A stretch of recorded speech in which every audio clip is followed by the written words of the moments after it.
Háblame en tu siervo.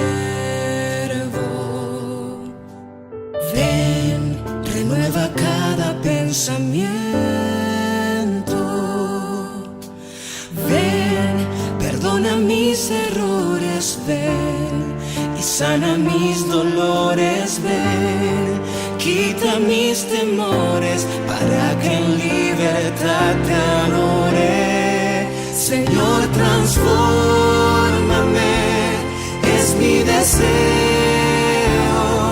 Crea en mí un corazón nuevo que guarde tesoros en el cielo. Dios, transfórmame y lávame entero. Solo tu sangre tiene el poder de purificar. Transfórmame.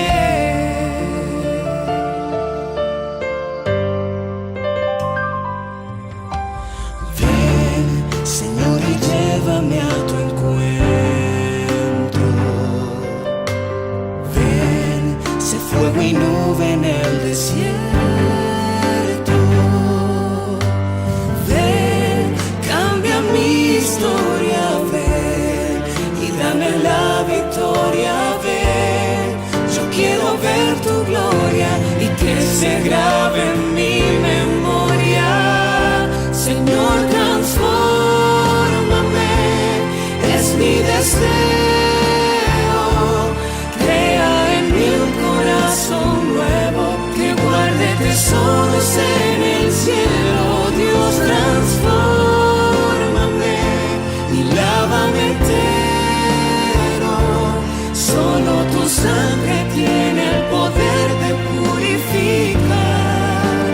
Transfórmame.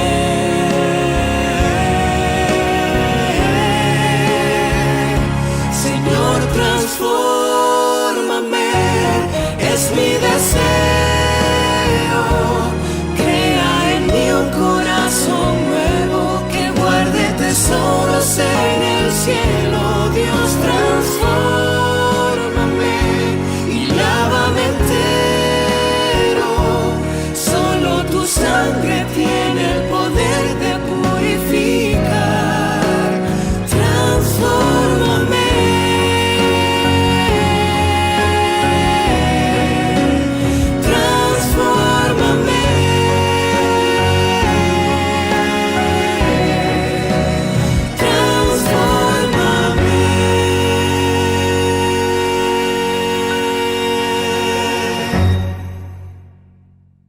Muy buenas noches, apreciados amigos, líderes, familia. Dios les bendiga en esta noche. Sean todos bienvenidos.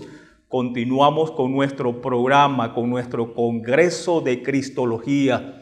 Y en esta noche tendremos un tema muy especial, el juicio investigador, por el pastor Miguel Patiño, quien nos acompaña desde la Universidad en México, Montemorelos. Pero vamos a tener primero una palabra de oración y le damos el pase al pastor Miguel Patiño. Oremos. Cariñoso y buen Dios, Padre Celestial, estamos inmensamente agradecidos por tus cuidados, tus bendiciones. En esta oportunidad, que sea tu Santo Espíritu iluminando nuestras mentes, nuestros corazones, dándonos el entendimiento y puedas poner las palabras en los labios del pastor para compartir con nosotros en esta noche. En el nombre sagrado de Cristo Jesús. Amén, amén. Muy bien, pastor Miguel Patiño, el tiempo es suyo, que Dios le bendiga.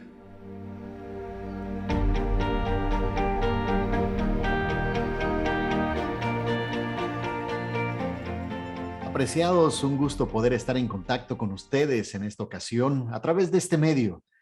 Les saluda desde la Universidad de Montemorelos en la Facultad de Teología, Miguel Patiño de este lado, deseando que el Señor les prospere y el Señor manifieste su presencia de una forma muy especial.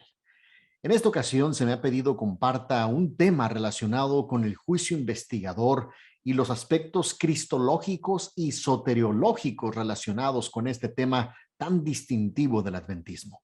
Así que inclinemos el rostro y busquemos a Dios en oración para considerar este importante aspecto. Oremos juntos. Nuestro bendito Dios, al considerar este tema que tú has otorgado a tu pueblo, el importante mensaje del juicio previo al advenimiento, a la luz de la cristología y la soteriología en un marco adventista, suplicamos tu dirección y que tu Espíritu Santo sea quien nos conduzca a toda verdad. Lo pedimos en el nombre de Cristo Jesús. Amén.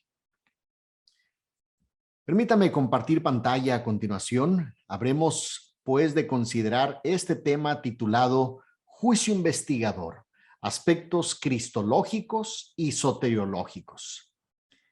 Cuando nosotros hablamos acerca del juicio investigador, cuando nosotros hablamos acerca del juicio preadvenimiento, ya sea que hablemos de su naturaleza o del momento en que se lleva a cabo, debemos partir de lo que el libro de Daniel nos presenta. Es ahí donde los pioneros adventistas enfocaron su mirada, se concentraron y pudieron hallar las distintas verdades que se desprenden de él. Vayamos por partes y comencemos con Daniel capítulo 2. No olvidemos que Daniel capítulo 2 nos presenta justamente la imagen de Nabucodonosor. Y cuando hablamos acerca de esta imagen en Daniel capítulo 2, sabemos que es considerado como el ABC de la profecía.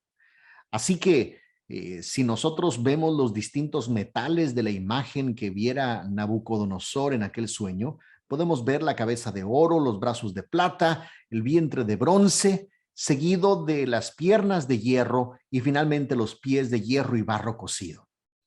Normalmente miramos esta imagen de una forma vertical.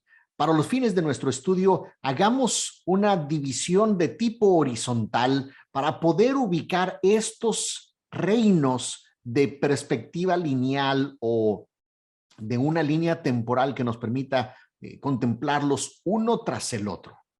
Esto es Daniel 2. Estas son las imágenes y estos son los reinos. ¿Qué representaban?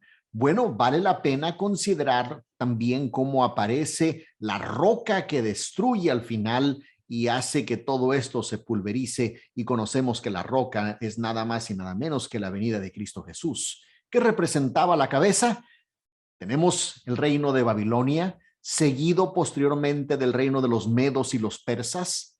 Inmediatamente después, el reino de Grecia, seguido por el reino de Roma. Finalmente tenemos a los reinos divididos y un periodo que abarca desde el 476 y no se nos dice efectivamente cuánto tiempo acontece, sino que este reino dura y continúa estando presente hasta que la roca finalmente destruye todo. ¿Cómo podemos ubicarnos un poco más en el tiempo? Bueno, para ello hay que recurrir a las visiones o a la visión de Daniel capítulo 7. Y si nosotros miramos este aspecto relacionado con Daniel capítulo 7, podemos ver que tenemos la cabeza en su contraparte con el león y las dos alas representando Babilonia, seguido por el oso y aquellas tres costillas que traía en su boca con un costado más alto que del otro, implicando o significando a los medos y los persas, seguido en la tercer bestia por un leopardo con 4 cabezas y también con estas 4 alas que avanzan. Inmediatamente después aparece una bestia indescriptible que tiene 10 cuernos, pero de entre ellos se nos habla de un cuerno pequeño que hablaba grandezas y grandes cosas contra el Altísimo, tal como lo describe Daniel capítulo 7. ¿Qué tenemos después en Daniel capítulo 7? Bueno, aquí tenemos un aspecto clave para poder identificar el tiempo en que esto sucede. Lo que Daniel capítulo 7 nos presenta es el juicio. Y este juicio se lleva a cabo en el cielo. Inmediatamente después, la venida del Hijo del Hombre.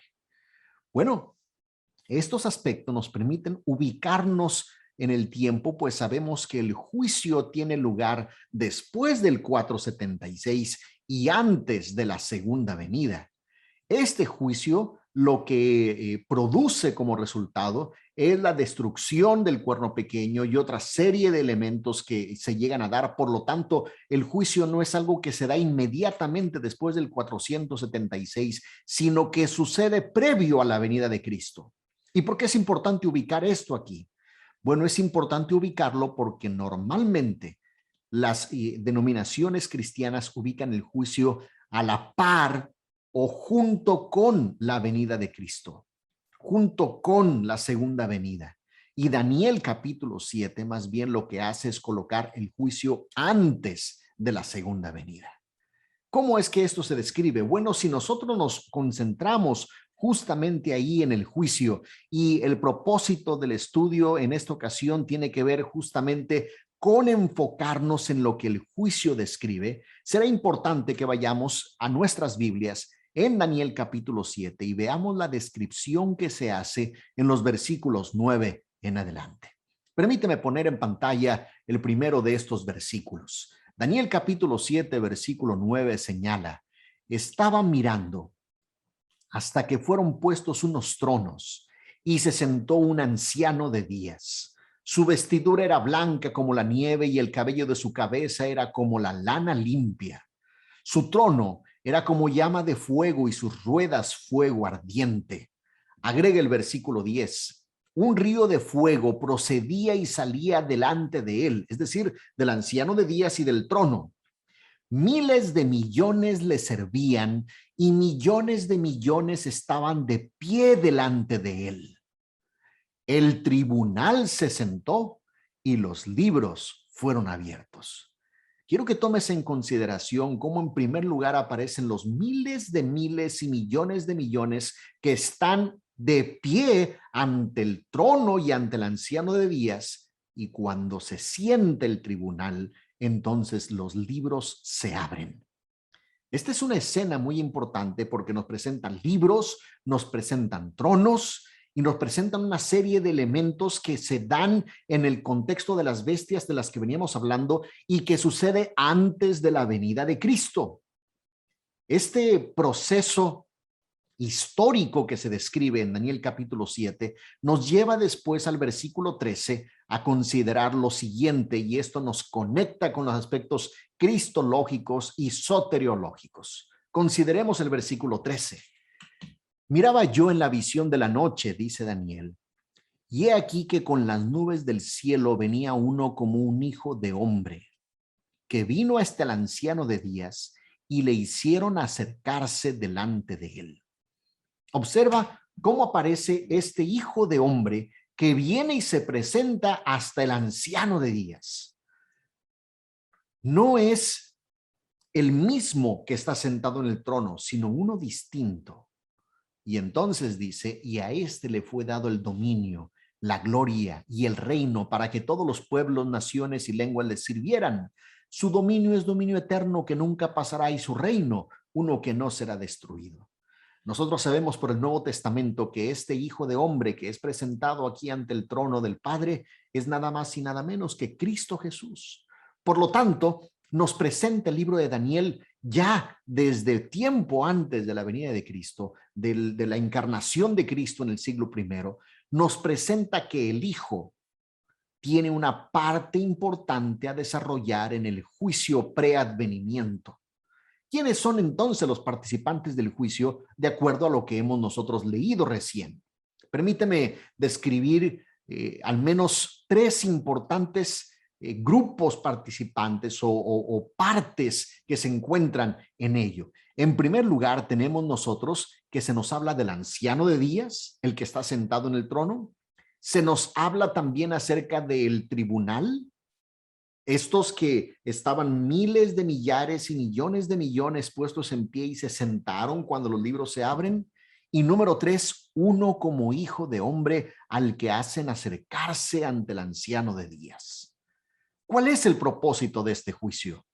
Bueno, aun cuando podríamos elaborar bastante acerca de los propósitos del juicio, permíteme compartir contigo al menos los siguientes 4 aspectos que han sido considerados como los propósitos principales que pueden desprenderse de Daniel capítulo 7.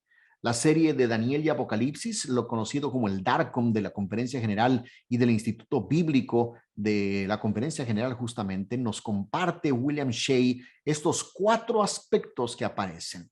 El primero de ellos, el propósito de este juicio es, número 1, investigativo. Es investigativo porque después de la revisión cuidadosa de los libros de esta corte celestial, los eventos en la tierra se ven afectados y suceden de acuerdo con las decisiones del tribunal.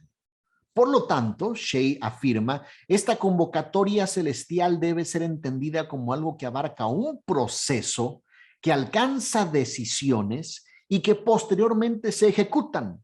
En este contexto, el uso de la palabra juicio implica una investigación. Es por eso que nosotros lo llamamos el juicio investigador que sucede antes de la segunda venida de Cristo. El segundo de los aspectos o de los propósitos de este juicio es que es deliberativo. Es deliberativo porque podemos observar que los millares de millares se sientan en tronos, junto también con el anciano de días que está sentado en un trono. Los tronos donde la corte o jurado se sienta y la apertura de libros implica deliberación.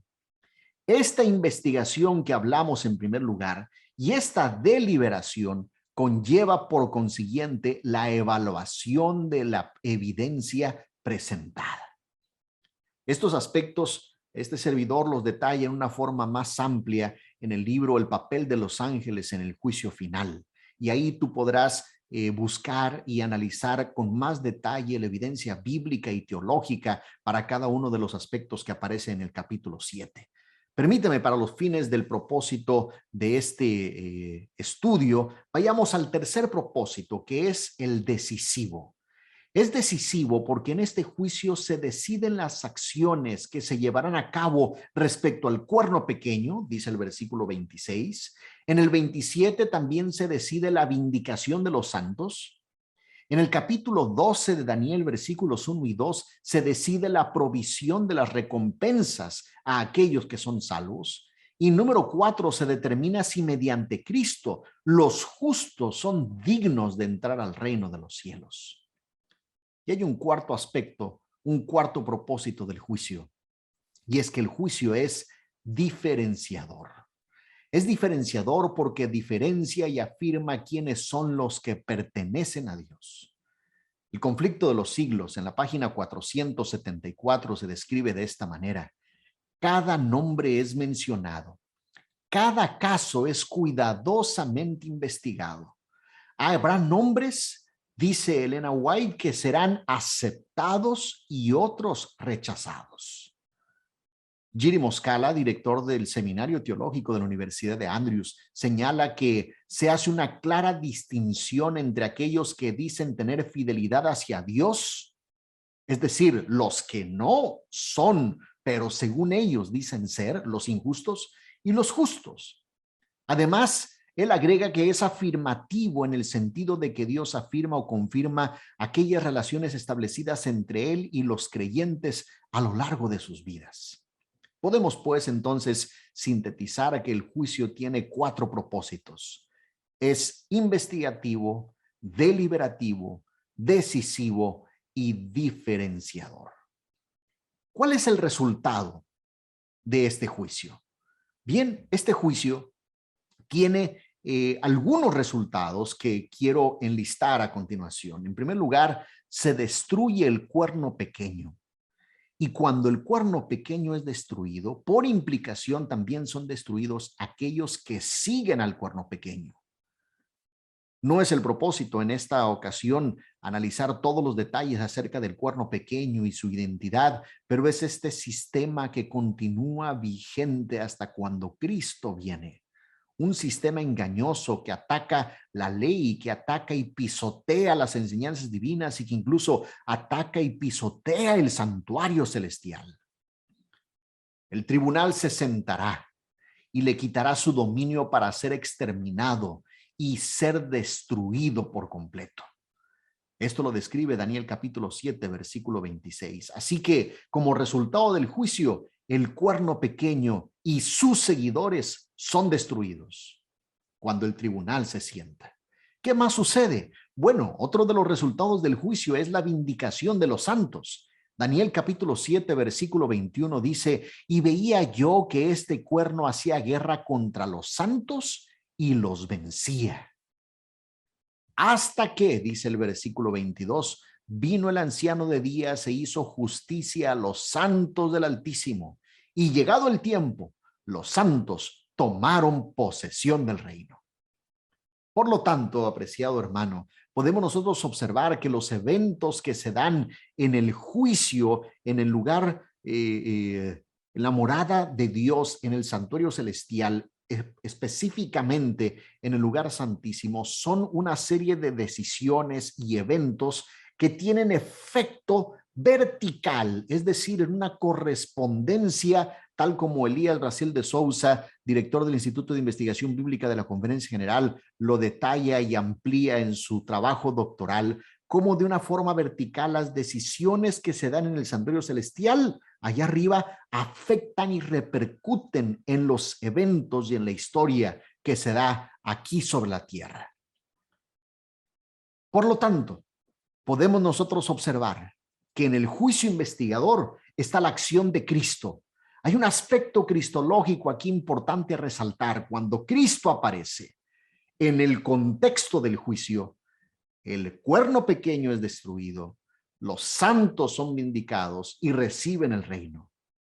Esto nos trae también una implicación de tipo soteriológico, es decir, aquellos aspectos de la salvación de los santos.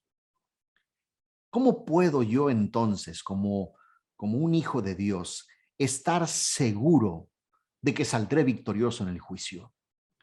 ¿Cómo puedo estar seguro de que Cristo defenderá mi caso? De que Cristo hablará por mí en ese tribunal al cual yo no tengo acceso. Vaya, ¿cómo puedo estar seguro que la cristología y la soteriología será algo que me fortalecerá y me favorecerá en el momento en que el juicio relacionado con el periodo preadvenimiento suceda? Bueno, no debemos olvidar que la Escritura nos establece que la ley funciona como estándar del juicio. Dice Santiago capítulo 2, versículo 12, así hablad y así haced como los que habéis de ser juzgados por la ley de la libertad. Por lo tanto, la pregunta natural es, bueno, ¿y si la ley es el estándar, qué acaso no murió Cristo por mí en la cruz? ¿Qué acaso el aceptar a Cristo y su salvación no es suficiente? ¿Por qué? ¿Por qué la ley? ¿Por qué yo debo considerar esto como estándar? ¿Y dónde está el equilibrio? Y es por eso que llegue a existir una tensión entre cuál es la función de la ley en la salvación y cuál es la función de la cruz en la salvación y cómo esto se relaciona en el contexto del juicio investigador o preadvenimiento en lo que llamamos también el antitípico día de la expiación. Y permíteme ejemplificarlo con la siguiente gráfica. Tenemos entonces por un lado la ley y tenemos por el otro lado la cruz. El problema existe cuando en ocasiones nosotros lo que hacemos es exaltar tanto la ley y su obediencia que lo que sucede es que se minimiza la cruz.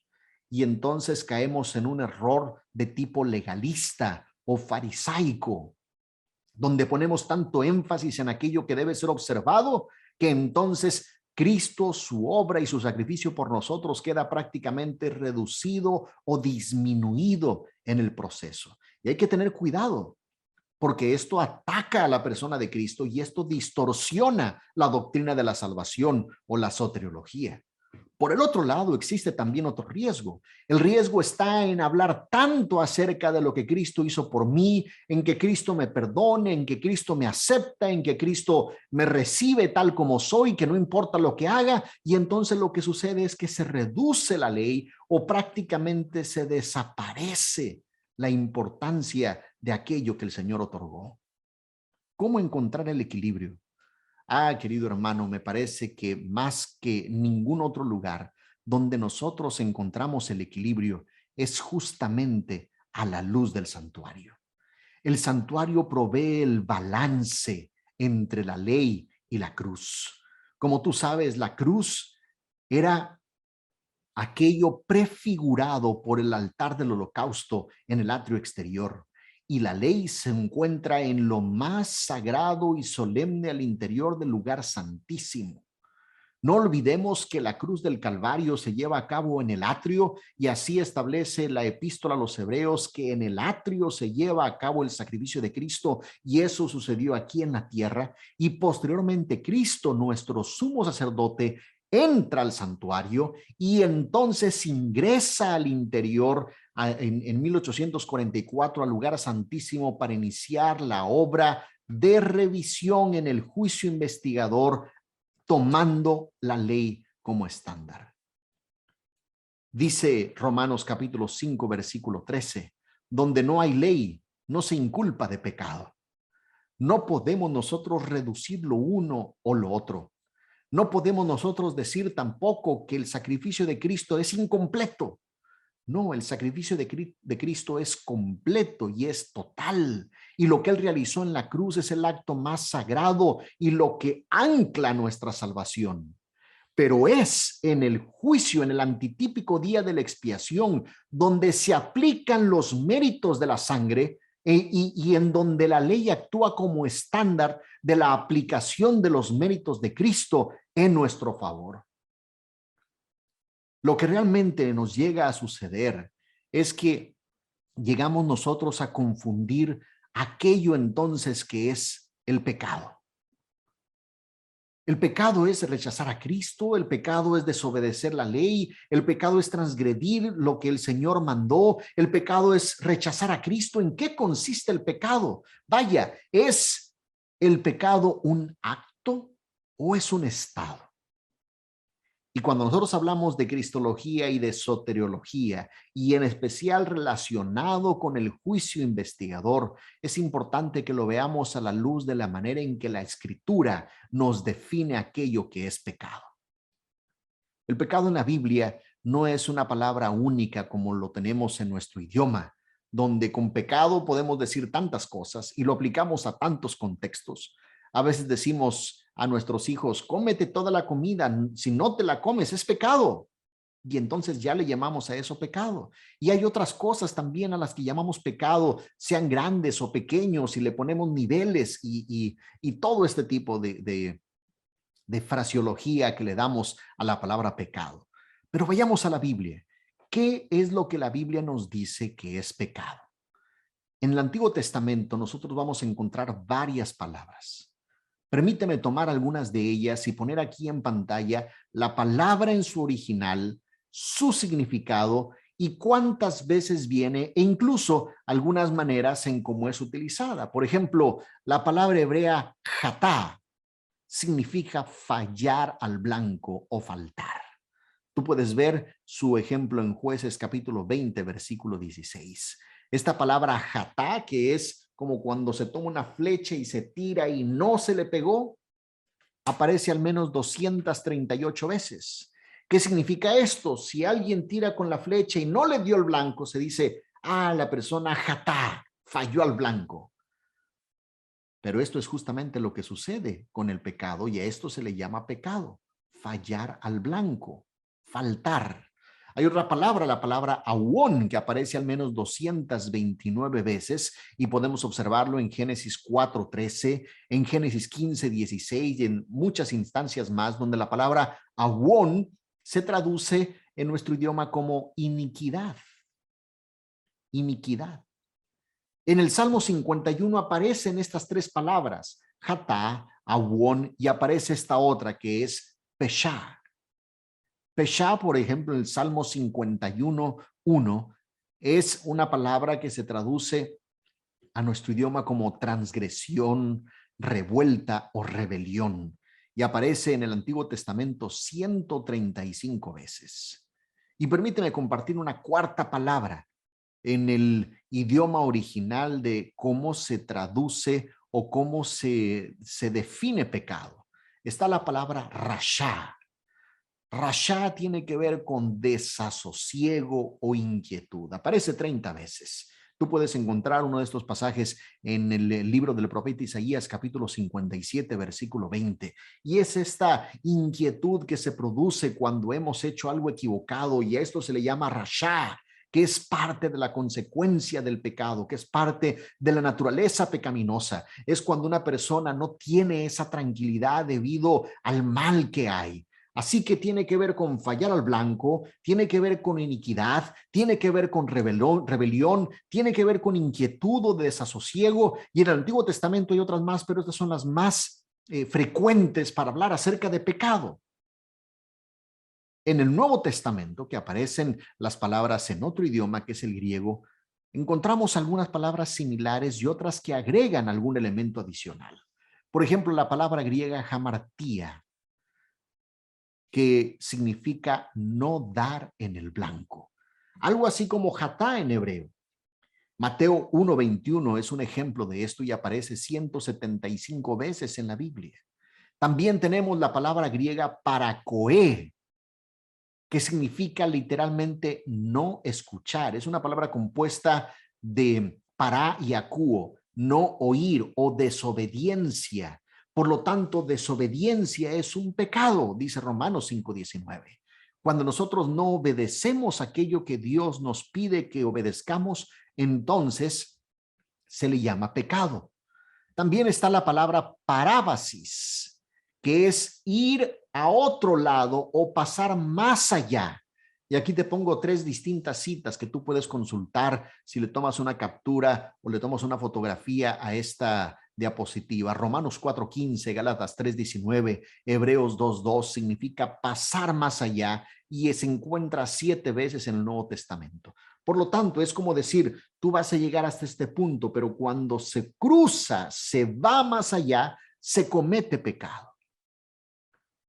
¿Qué otra palabra existe? Paráptoma. Paráptoma es caer cuando se debiera estar parado. Es esta combinación de histemi y compará. Es decir, yo estoy parado, pero caigo, y esta caída, este tropiezo es utilizado, esta palabra, como pecado. Así que tú puedes observar el amplio rango semántico, la gran variedad de usos que existe para hablar del pecado, desde fallar al blanco, iniquidad, rebelión, desasosiego, desobediencia, ir del otro lado, caer o no estar de pie. Anomía. Anomía tiene que ver con un desprecio o violación de la ley. Esta es la palabra que Primera de Juan capítulo 3 versículo 4 describe como el pecado es transgresión de la ley. El pecado es anomía, es querer vivir sin ley. Anomía literalmente significa sin ley. Por lo tanto, es aquella persona que conoce lo que debe vivirse, pero dice, no voy a vivir de esa manera. Adiquía, en Romanos 1:18, y aparece 24 veces en el Nuevo Testamento esta palabra adiquía, tiene que ver con injusticia o impiedad. Por lo tanto, al ver toda esta gran variedad, este abanico de palabras relacionadas con el pecado, y al verlas en su contraparte o en el contraste con lo que es la salvación, podríamos definir el pecado de la siguiente manera. Y así se define en el Tratado de Teología Adventista, o en el territorio de la División Interamericana se produjo en 9 tomos en un material titulado Fundamentos Bíblicos de Nuestra Fe. Se define de la siguiente forma. Es una rebelión dirigida contra el señorío y la soberanía de Dios. Esto es pecado. Y es un rechazo de su autoridad en la vida, la conducta y el destino del ser humano. Por lo tanto, pecado no es meramente un acto, sino una rebelión contra Dios, contra su señoría, contra su autoridad, contra el plan divino. La negación de Dios, por lo tanto, está a la raíz del pecado y puede adoptar diferentes formas y actividades que involucran relaciones y dimensiones éticas, morales y espirituales. Por tanto, La terminología bíblica muestra que el pecado no es una calamidad que sobrevino súbitamente a la humanidad. Más bien es el resultado de una actitud activa y una elección consciente por parte del ser humano. Es un curso impío que el ser humano ha elegido deliberadamente. No es una debilidad por la cual los seres humanos no puedan responsabilizarse, porque el ser humano en la actitud o el acto de pecar deliberadamente elige rebelarse contra Dios, transgredir su ley y fracasar en escuchar la palabra de Dios. El pecado trata de ir más allá de las limitaciones. Es, por lo tanto, un acto de rebelión contra Dios.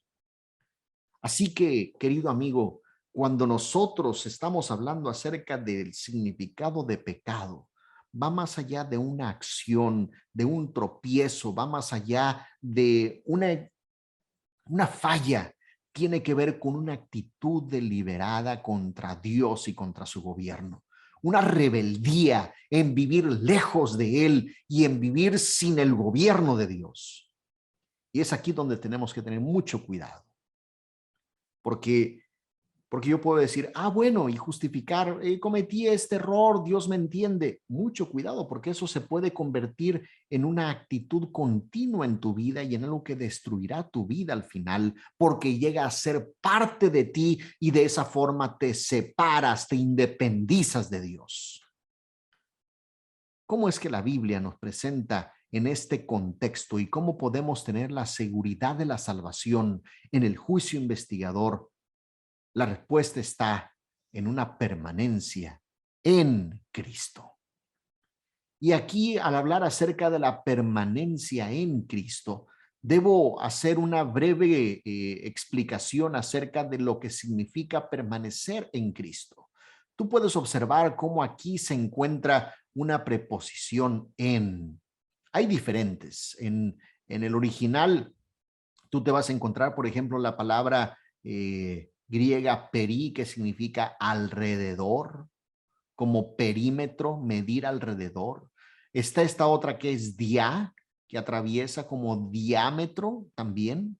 Esa es una preposición en el griego. Pero tenemos aquí la preposición en griego en. Por ejemplo, tú puedes decir, yo estoy en la casa. Pero también puede decir estoy en la silla. Sin embargo, a lo mejor realmente lo que estás sentado sobre la silla. ¿Cómo funciona en griego? Pon atención a esto. En lugar de estar acá afuera, significa dentro de. Por lo tanto, tendríamos que trasladar este en y colocarlo al interior del cuadro, del cubo o de la figura tridimensional que se encuentra en ese lugar. Eso es en. Estar afuera es esto y estar en es así. ¿Qué quiere decir esto con permanecer en Cristo? Mira cómo es que la Escritura lo presenta. Dice Primera de Juan, capítulo 2, versículo 6. El que dice que permanece en él debe andar como él anduvo. Agrega Primera de Juan 2:19. Salieron de nosotros, pero no eran de nosotros, porque si hubiesen sido de nosotros, habrían permanecido con nosotros, pero salieron para que se manifestase que no todos son de nosotros. Y aquí está la importancia de permanecer en o con. Agrega, lo que habéis oído desde el principio permanezca en vosotros. Si lo que habéis oído desde el principio permanece en vosotros, también vosotros permaneceréis en el Hijo y permaneceréis en el Padre. Agrega Primera de Juan 2:28. Ahora, hijitos, permaneced en él, para que cuando se manifieste tengamos confianza, para que en su venida no nos alejemos de él avergonzados. Y la invitación está a permanecer en él. Por lo tanto, las implicaciones cristológicas y soteriológicas en el contexto del juicio investigador nos transmiten una verdad hermosa. Todo aquel que permanece en él no peca, y todo aquel que peca no le ha visto ni le ha conocido. La única manera de permanecer sin pecar no es en una forma disciplinada de ya no voy a pensar mal, ya no voy a caminar mal, sino es únicamente permaneciendo en Él.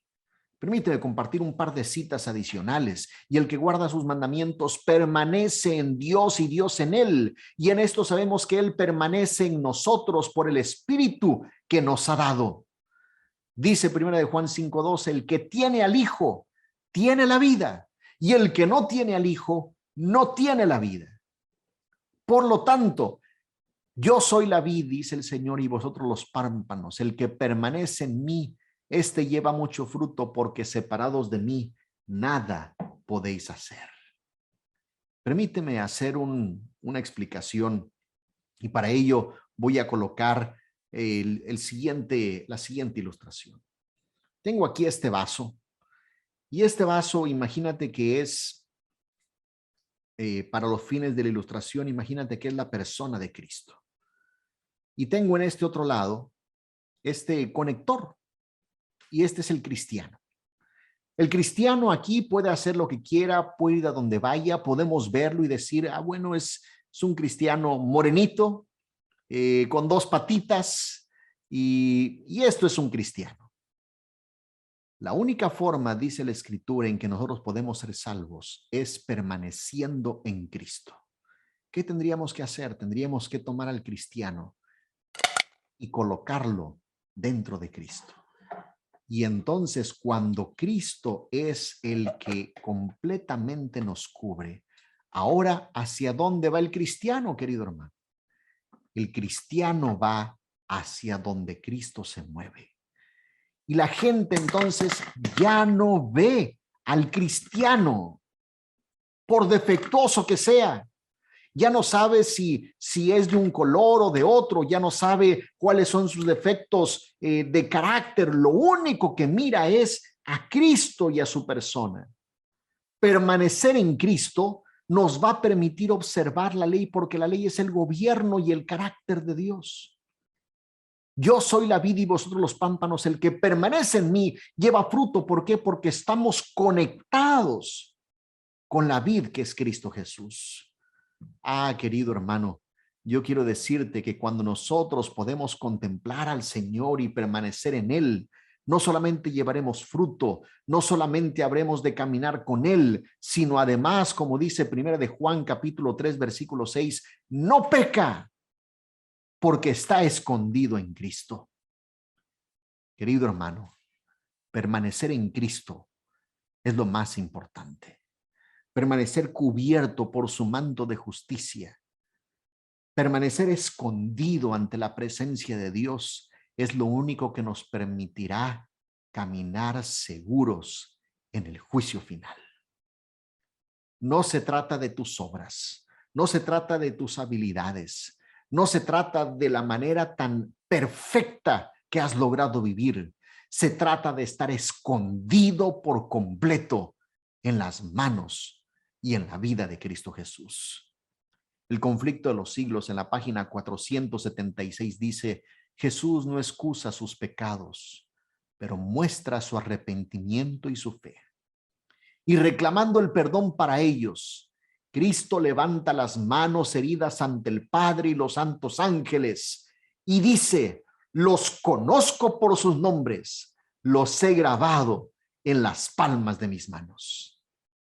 La seguridad en el juicio final, la seguridad de la salvación está en la persona de Cristo, nuestro intercesor, nuestro sumo sacerdote.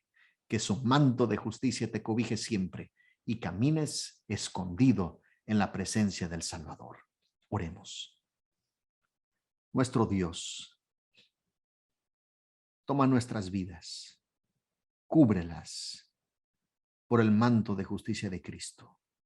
Que no haya un solo hilo humano personal, sino que cada tela cosida por la sangre del Salvador pueda tomar nuestras vidas y que éstas puedan ser aceptadas ante el trono de nuestro Padre amado.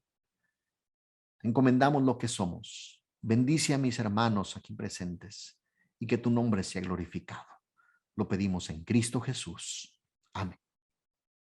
Le damos gracias a Dios y al pastor Miguel Patiño por haber compartido con nosotros este tema tan interesante como es el juicio investigador. Esperando entonces que usted pueda meditar en esta noche en este tema, y cualquier pregunta e inquietud usted pueda compartirla por el chat y se le estará dando respuesta a su debido tiempo. Que Dios les bendiga, que tengan una feliz noche y nos vemos mañana para seguir compartiendo este Congreso de Cristología.